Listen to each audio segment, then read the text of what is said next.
Assalomu alaykum, hurmatli video dars kuzatuvchi talabalar. Bugungi fanimiz ona tili o'qish savodxonligi va uni o'qitish metodikasi fanining 5-ma'ruzasi nutqning fonetik bo'linishi, nutq tovushlarining fonetik o'zgarishlari mavzusi ostida, demak, qisqacha ma'lumot berib o'tamiz. Demak, ushbu mavzumizni 4 reja asosida ko'rib o'tamiz. Ya'ni birinchi rejamiz fraza, bu jumla haqida ma'lumot berish. Ikkinchi, takt, fonetik so'z, bo'g'in, tovush, urg'u va uning turlari. Uchinchi rejamiz esa tovush o'zgarishlarining turlari. To'rtinchi rejamiz kombinator o'zgarishlar va ularning turlari rejasi asosida, demak, mavzumizni boshlaymiz. Fonemalar bo'g'in, so'z va jumla tarkibida qo'llanib, bir-biriga ta'sir ko'rsatadi va buning natijasida xilma-xil o'zgarishlarga uchraydi. Nutq zanjiridagi fonemalarning turlicha o'zgarishlari fonetik o'zgarishlar deb ataladi. Fonetik o'zgarishlar fonemalarning o'zaro ta'siri natijasida yoki fonemalarning so'z tarkibidagi o'rniga qarab ro'y berishi mumkin. Shunga ko'ra ularni biz ikki turga bo'lib o'tamiz. Birinchisi kombinator o'zgarishlar, ikkinchisi pozitsion o'zgarishlar. Masalan, ketdi va obod so'zlaridagi d undoshi t undoshi kabi talaffuz qilinadi. Ya'ni ketdi, obod. Birinchi holatda jarangli d undoshi jarangsiz t undoshi ta'sirida o'zgaradi. Buni biz kombinator o'zgarish deymiz. Ikkinchi holatda so'z oxirida kelgan jarangli d undoshi jarangsizlashadi. Demak, bu pozitsion o'zgarish holati deb aytishimiz mumkin. Kombinator o'zgarishlar so'z tarkibidagi fonemalarning o'zaro ta'siriga ko'ra o'zgarishi kombinator o'zgarishlar deymiz. Bunga assimilyatsiya, dissimilyatsiya, metateza kabi hodisalar kiradi. Demak, birinchi assimilyatsiya inglizcha assimilятsion o'xshatish ma'nosini anglatadi. Assimilyatsiya hodisasiga ko'ra so'z tarkibidagi bir xil toifadagi fonemalardan biri ikkinchisiga o'ziga aynan yoki qisman o'xshatib oladi. Masalan, chiqqan so'zini chiqqan so'zi bilan almashishimiz mumkin. Bunda o'zak tarkibidagi q fonemasi afiks tarkibidagi g fonemasini aynan o'ziga o'xshash fonema q ga aylantiradi. Toshgan, toshkan. Bunda o'zakdagi jarangsiz sh fonemasi afiks tarkibidagi g fonemasini o'ziga qisman o'xshatib oladi hamda yozilishida toshgan so'zlari orqali, demak, yozishimiz mumkin. Shunga ko'ra assimilyatsiyani ikki turga bo'lib o'rganamiz. To'liq assimilyatsiya hamda to'liqsiz assimilyatsiya. So'z tarkibidagi bir fonemaning boshqasini aynan o'zi kabi fonemaga aylantirishi to'liq assimilyatsiya deyiladi. Masalan, birda, bitta, tuzsa, tuzsa, aytdi, aytdi. Yozilishida esa tuzsa, aytdi so'zlari bilan farq qiladi.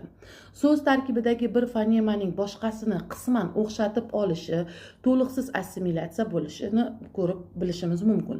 Masalan, ishga so'zini ishga deb talaffuz qilamiz. Oshdi so'zini oshdi deb talaffuz qilamiz.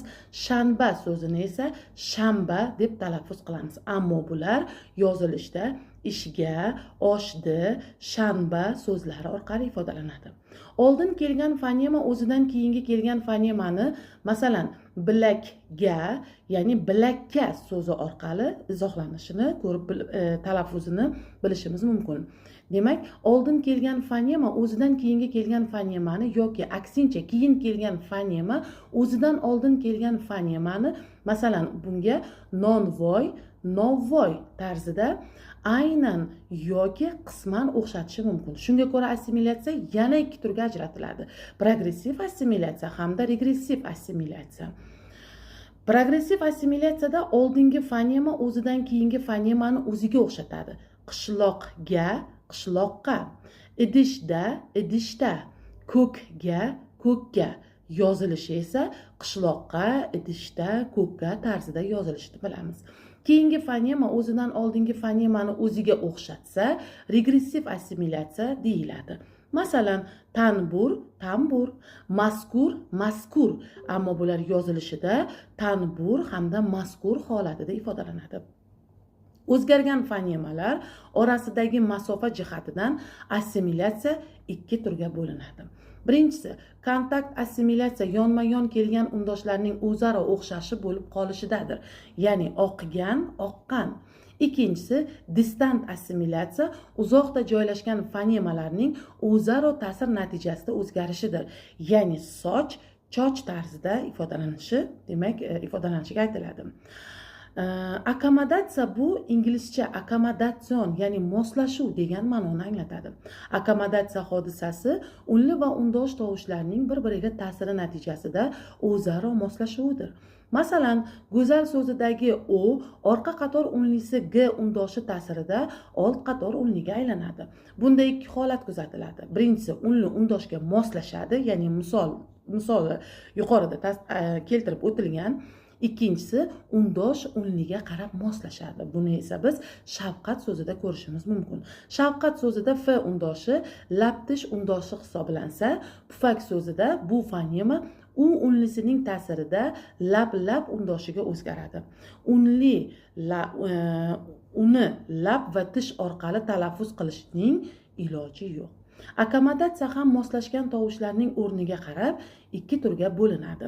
Progressiv akkomodatsiya hamda regressiv akkomodatsiya. Progressiv akkomodatsiyada oldingi tovush keyingi tovushga ta'sir qiladi. Gul so'zidagi g undoshi keyingi orqa qator u unlisini old qator unliga aylantiradi.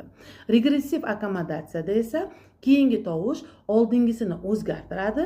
Bukmoq so'zidagi k undoshidan o'zidan oldingi orqa qator u unlisini old qator unliga o'zgartirishni ko'rishimiz mumkin. Dissimilyatsiya inglizcha dissimillatsion, ya'ni noo'xshashlik degan ma'nolarni anglatadi. Dissimilyatsiya hodisasiga ko'ra, ikkita aynan yoki qisman bir xil fonemadan biri o'zgarib, noo'xshash fonemaga aylanishidadir. Masalan, zarur, zaril, mabodo, nabodo, bebosh, bevosh. Ammo yozilishi bularning zarur, mabodo, bebosh so'zlari orqali ifodalanadi. Dissimilyatsiya ham o'zgarishning yo'nalishiga qarab ikki xil bo'ladi. Progressiv dissimilyatsiyada hamda regressiv dissimilyatsiya. Progressiv dissimilyatsiyada keyingi tovush o'zgarishida uchraydi, ya'ni birorta, bironta. Regressiv dissimilyatsiyada esa oldingi tovush o'zgarishga uchraydi, ya'ni 90 so'zi orqali ifodalanishini bilamiz. Metateza bu inglizcha metatezis, o'rin almashish degan ma'nolarni anglatadi. Demak, metateza hodisasiga ko'ra so'z tarkibidagi tovushlarning o'rni almashadi. Daryo, dayro, ahvol, avhol, tuproq, turpoq, yomg'ir, yong'ir. Yozilishida daryo, ahvol, tuproq, yomg'ir so'zlarini yozilishini bilamiz. Pozitsion o'zgarish bu nima? Pozitsion o'zgarish so'z tarkibidagi tovushlarning o'rniga ko'ra o'zgarishi pozitsion o'zgarishlar deyiladi. Bunda quyidagi hodisalar kiradi. Aferezis, ya'ni bu keyingi so'z boshidagi unlilarning tushirilishi, ne uchun. Apokopa, so'z oxiridagi tovushning tushib qoldirilishi, do'st, farzand, Toshkent. Eliziya, unli tovush bilan tugagan so'zga unli bilan boshlanadigan so'zning qo'shilishi natijasida birinchi so'z oxiridagi unlining tushishi, yoza oldi, yoz oldi, bora oldi, boroldi. Demak, to'rtinchisi epenteza, so'z o'rtasida tovush orttirilishi, sinf, fikr, aql kabi so'zlarni o'z ichiga oladi. Epiteza, so'z oxirida tovush orttirilishi, otpuska, kioska, tanka so'zlarini misol qilib olishimiz mumkin. Geminatsiya so'zidagi, demak, geminatsiya bu so'zdagi bir undoshning ikkilantirilishi, ya'ni mazza, achchiq, issiq so'zlarini misol qilib olishimiz mumkin. Degeminatsiya, ya'ni geminatsiyaning teskarisi, senni, ya'ni senga ni tushum kelishigini qo'shish orqali seni, qay yoqqa, ya'ni qayoqqa so'zlari bilan ifodalanishi. Prokopa, so'z boshida tovush tushirilishi, ilon, igna. Proteza, so'z boshida tovush orttirilishi, o'ris, shkaf, stol,